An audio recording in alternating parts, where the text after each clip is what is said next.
सभी को मेरा प्यार भरा नमस्कार। Solution by Arvind Kumar channel पर आप सभी का स्वागत है। आज हम कवि सोहनलाल द्विवेदी द्वारा रचित प्रसिद्ध कविता मातृभूमि का अध्ययन करेंगे।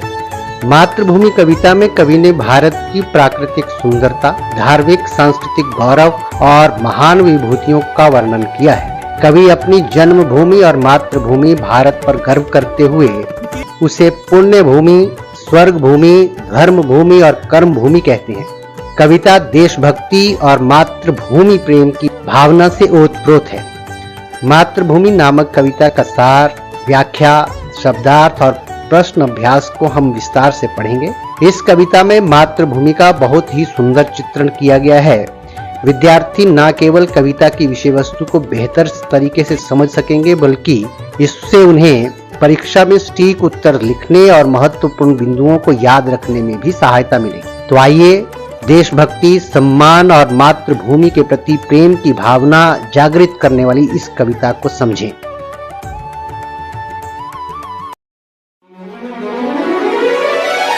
ऊंचा खड़ा हिमालय आकाश चूमता है, नीचे चरण तले झुक नित सिंधु झूमता है। गंगा यमुन त्रिवेणी नदियां लहर रही है, जगमग छटा निराली पग पग छहर रही है।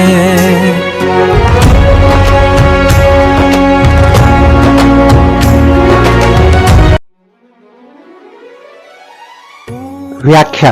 प्रस्तुत पंक्तियों में कवि ने भारत की भौगोलिक विशेषताओं और प्राकृतिक सुंदरता का गुणगान किया है। भारत के उत्तर में स्थित विशाल और गौरवशाली हिमालय पर्वत को कवि ने ऐसा दर्शाया है मानो वह आकाश को चूम रहा हो, जो देश की शक्ति और अडिगता का प्रतीक है। वहीं दक्षिण दिशा में स्थित विशाल हिंद महासागर हिमालय के चरणों में झुककर लहरों के माध्यम से अपने उल्लास को प्रकट करता हुआ इतरा रहा है। कवि ने भारत की पवित्र नदियों गंगा, यमुना और सरस्वती के त्रिवेणी संगम की महिमा का वर्णन किया है। इन नदियों का कल कल प्रवाह और उनकी जगमगाती छटा समस्त धरती पर एक अनुपम सुंदरता बिखेरती है। पर्वतीय झरनों की मधुर ध्वनि और नदियों की लहरों की चंचलता भारत की प्राकृतिक संपदा को और अधिक भव्य बनाती है। वह पुण्य भूमि मेरी, वह स्वर्ण भूमि मेरी, वह जन्म भूमि मेरी, वह मातृभूमि मेरी।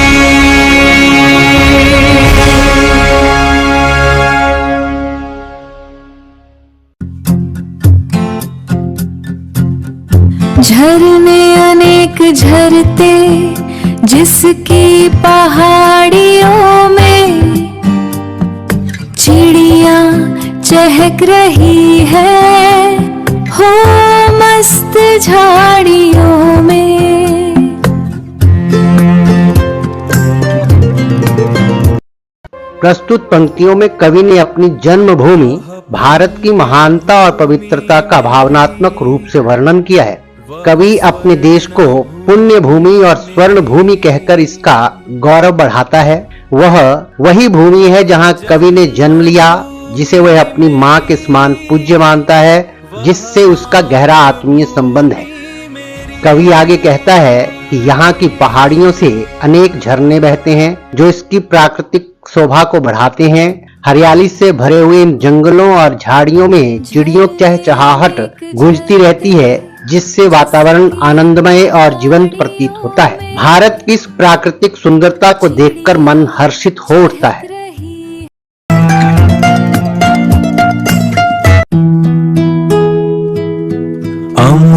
अमराइयां घनी हैं कोयल पुकारती है, बहती मलय पवन है, तन मन संवारती है। वह धर्म भूमि मेरी, वह कर्म भूमि मेरी, वह जन्म भूमि मेरी, वह मातृभूमि मेरी।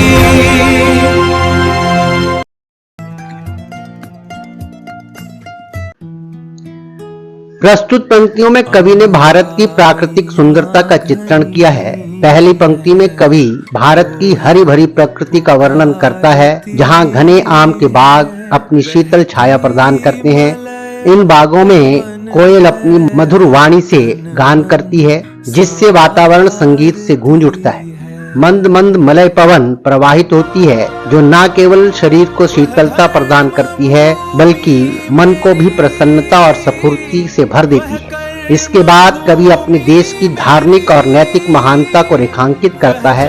भारत को धर्म भूमि कहा है, क्योंकि यहाँ धार्मिकता का केंद्र है। साथ ही इसे कर्म भूमि भी कहा है, क्योंकि यह परिश्रम और वीरता का प्रतीक है। यही वह भूमि है जहां कवि ने जन्म लिया और जिसे वह अपनी मातृभूमि के रूप में सम्मान देता है। जन्मे जहाँ थे रघुपति, जन्मी जहाँ थी सीता, श्री कृष्ण ने सुनाई वंशी पुनीत गीता। गौतम ने जन्म लेकर जिसका सुयश बढ़ाया, गौतम ने जन्म लेकर जिसका सुयश बढ़ाया, जग को दया सिखाई, जग को दिया दिखाया। वह युद्ध भूमि मेरी, वह बुद्ध भूमि मेरी, वह मातृभूमि मेरी, वह जन्म भूमि मेरी।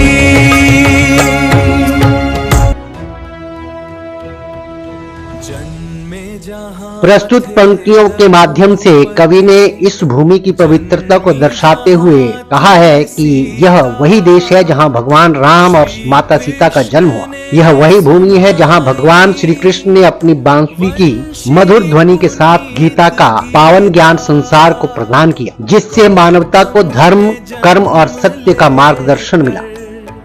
यही वह भूमि है जहां गौतम बुद्ध का जन्म हुआ। उन्होंने अपनी करुणा, अहिंसा और ज्ञान से संपूर्ण विश्व को दया और सत्य का संदेश दिया। उन्होंने अज्ञान के अंधकार में भटके हुए लोगों को सच्चा मार्ग दिखाया, उन्हें मोक्ष की ओर अग्रसर किया। अंत में कवि इस देश को युद्ध भूमि और बुद्ध भूमि दोनों कहकर इसकी अद्वितीय विशेषता को दर्शाते हैं। यह वही भूमि है जहां धर्म और न्याय की रक्षा के लिए महाभारत जैसे युद्ध लड़े गए। वहीं यह अहिंसा और शांति का संदेश देने वाले महापुरुषों की जन्मस्थली भी रही है। कवि के अनुसार यही उनकी मातृभूमि है और यही उनकी जन्मभूमि है। यह देश केवल भूमि का एक टुकड़ा नहीं, बल्कि जन्मभूमि और मातृभूमि के रूप में पूजनीय है।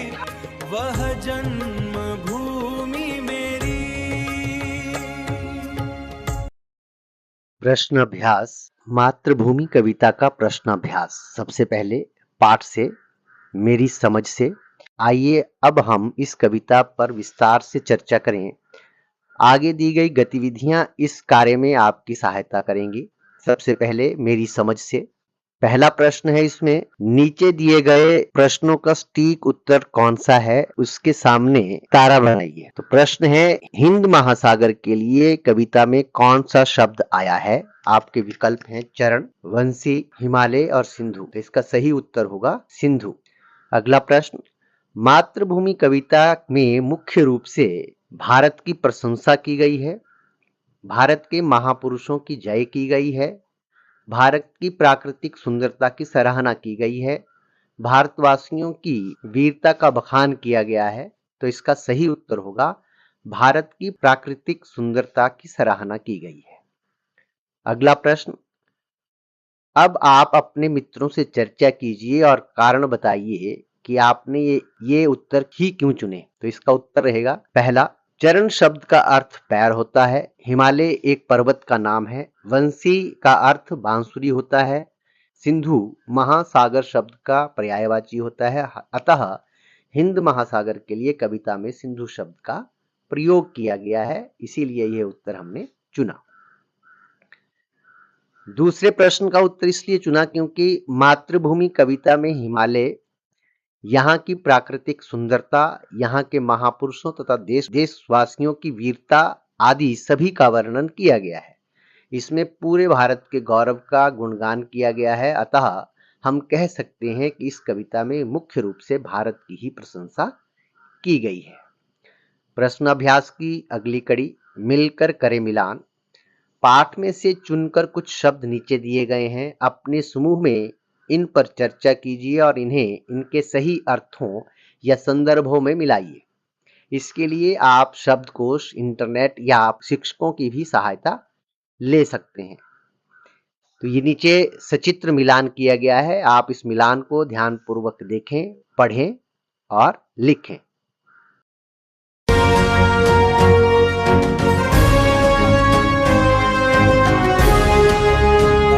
वह युद्ध भूमि मेरी, वह बुद्ध भूमि मेरी, वह मातृभूमि मेरी,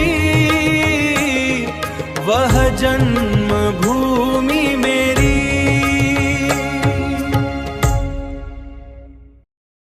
अगला प्रश्न, पंक्तियों पर चर्चा।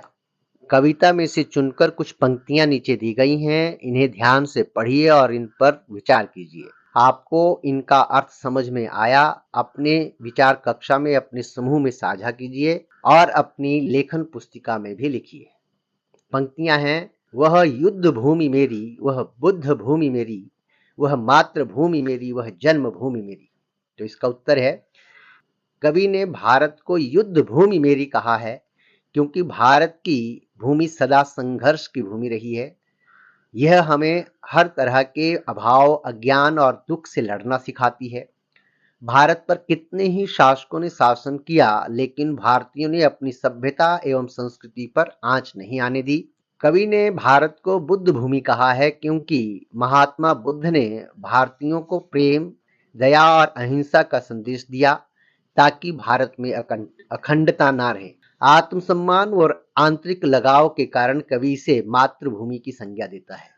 अंत में कवि इस पावन धरती को जन्मभूमि कहता है क्योंकि वह इस धरती पर जन्मा है और उसे भारत की गौरवमयी धरती पर जन्म लेने का अत्यधिक गर्व है। सोच विचार के लिए पहला प्रश्न इसमें, कविता को एक बार फिर से पढ़िए और निम्नलिखित में से पता लगाकर अपनी लेखन पुस्तिका में लिखिए। कोयल कहाँ रहती है? इसका उत्तर होगा, कोयल अमराइयों अर्थात आम के बगीचे में रहती है जहां वह मधुर गीत गाती है। अगला प्रश्न, तन मन कौन संवारती है? उत्तर, मलय पर्वत से आने वाली सुगंधित पवन तन मन को संवारती है। अगला प्रश्न, झरने कहां से झरते हैं? उत्तर, झरने पहाड़ियों से झरते हैं जहां से कल कल करते हुए बहते हैं। अगला प्रश्न, श्री कृष्ण ने क्या सुनाया था? उत्तर, श्री कृष्ण ने अर्जुन को गीता का उपदेश सुनाया था।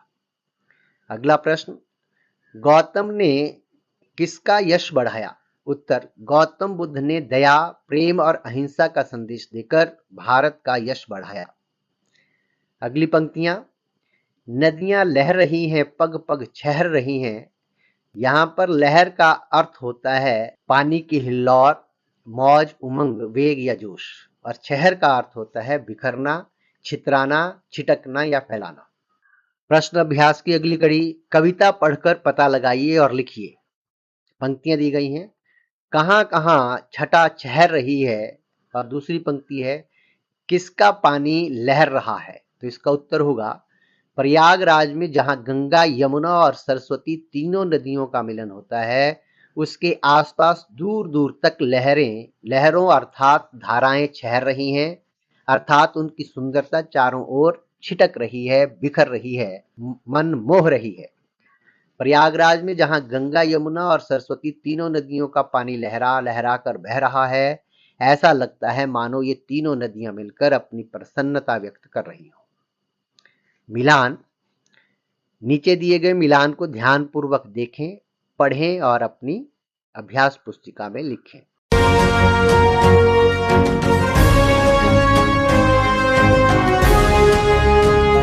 वह युद्ध भूमि मेरी, वह बुद्ध भूमि मेरी, वह मातृभूमि मेरी, वह जन्मभूमि मेरी।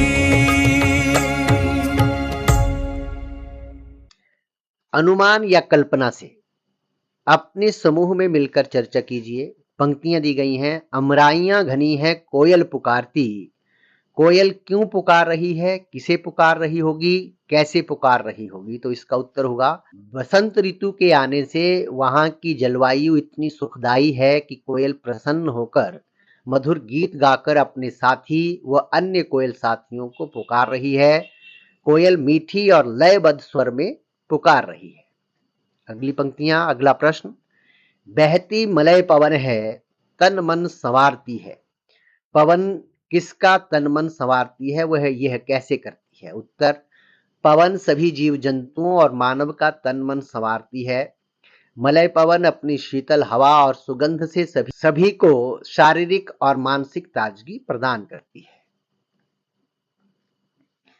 शब्दों के रूप, नीचे शब्दों से जुड़ी कुछ गतिविधियां दी गई हैं। इन्हें करने के लिए आप शब्दकोश, अपने शिक्षकों और साथियों की सहायता भी ले सकते हैं।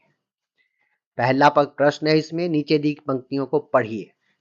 जगमग छहार निराली, पग पग छहर रही है। इस पंक्ति में, इन पंक्ति में पग शब्द 2 बार आया है। इसका अर्थ हर पग या हर कदम पर। शब्दों के ऐसे ही कुछ जोड़े नीचे दिए गए हैं, इनके अर्थ लिखिए। दिए गए शब्दों के जोड़ों को ध्यान से देखें, पढ़ें और अभ्यास पुस्तिका में लिखें।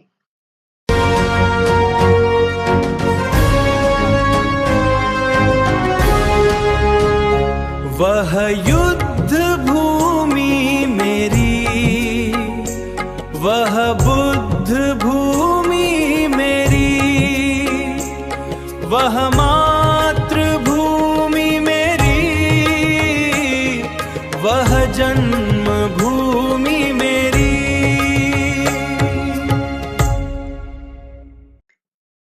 अगला प्रश्न, वह युद्ध भूमि मेरी, वह बुद्ध भूमि मेरी। कविता में भूमि शब्द में अलग अलग शब्द जोड़कर नए नए शब्द बनाए गए हैं। आप भी नए शब्द बनाइए और उनके अर्थ पता कीजिए। तो इसमें कुछ संकेत दिए गए हैं शब्द, जैसे तप है, देव है, भारत है, जन्म है, कर्म है, कर्तव्य है, मरु है, मलय है, मल है, यज्ञ है, रंग है, रण है, सिद्ध आदि है। तो पहले नीचे आपको इन शब्दों में से कुछ शब्द जो हैं वो चुने हैं और उनसे जुड़े हुए शब्द बनाए हैं और अर्थ भी दिए गए हैं। आप इन उदाहरणों को ध्यानपूर्वक देखें, पढ़ें और अपनी अभ्यास पुस्तिका में लिखें। ऊंचा खड़ा हिमालय आकाश चूमता है, नीचे चरण तले झुक नित सिंधु झूमता है।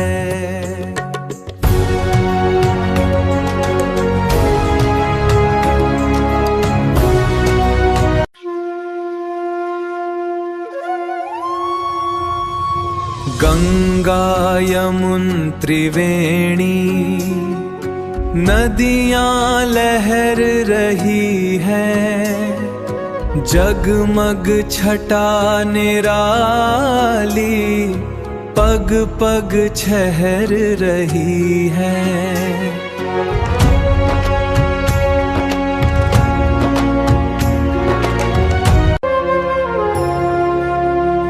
वह पुण्य भूमि मेरी, वह स्वर्ण भूमि मेरी,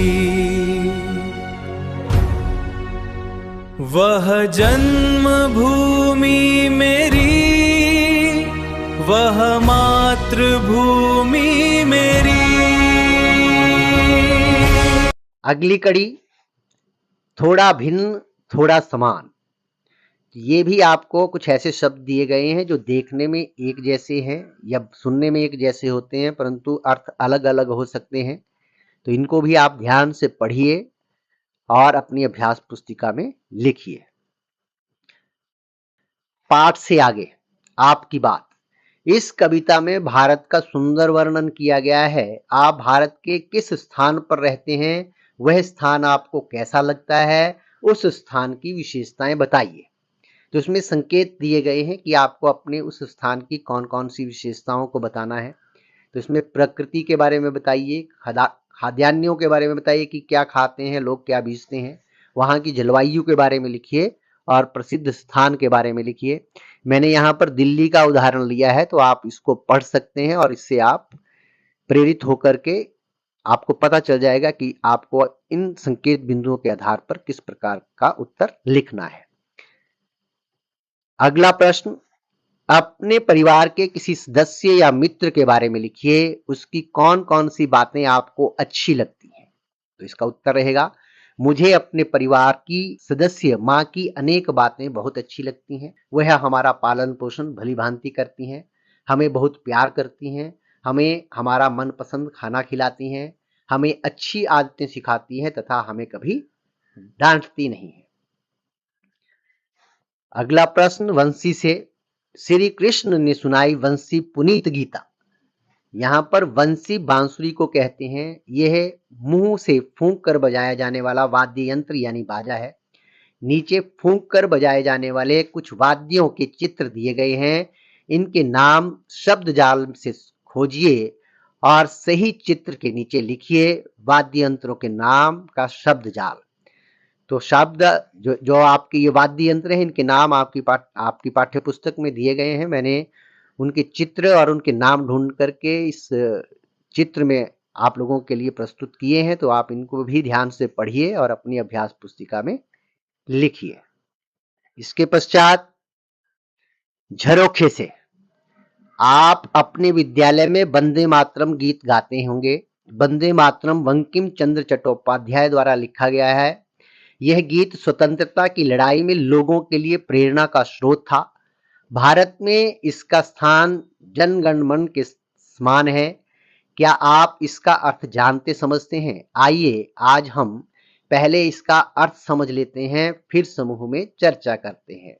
तो मैंने यहाँ पर आपके लिए ये गाना स्वस्वर जो है वो एक गाने के रूप में प्रस्तुत किया है और साथ में पंक्तियों के अर्थ भी दिए गए हैं। तो आप इस गाने को, अपने इस राष्ट्रीय गीत को ध्यान से सुने और इनकी हर पंक्ति के अर्थ को समझने का प्रयास करें।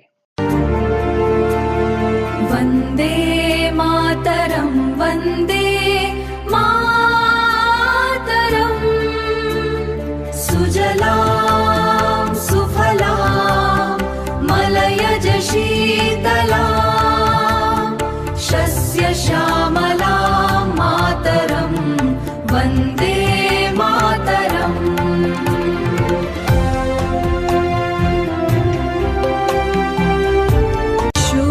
शुभ्रज्योत्स्ना पुलकितयामिनीं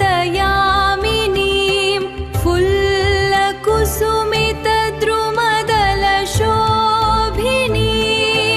सुहासिनीं सुमधुरभाषिणीं सुखदां वरदां मातरम्। वन्दे मातरम्, वन्दे मातरम्। आज के लिए इतना ही। बहुत बहुत धन्यवाद।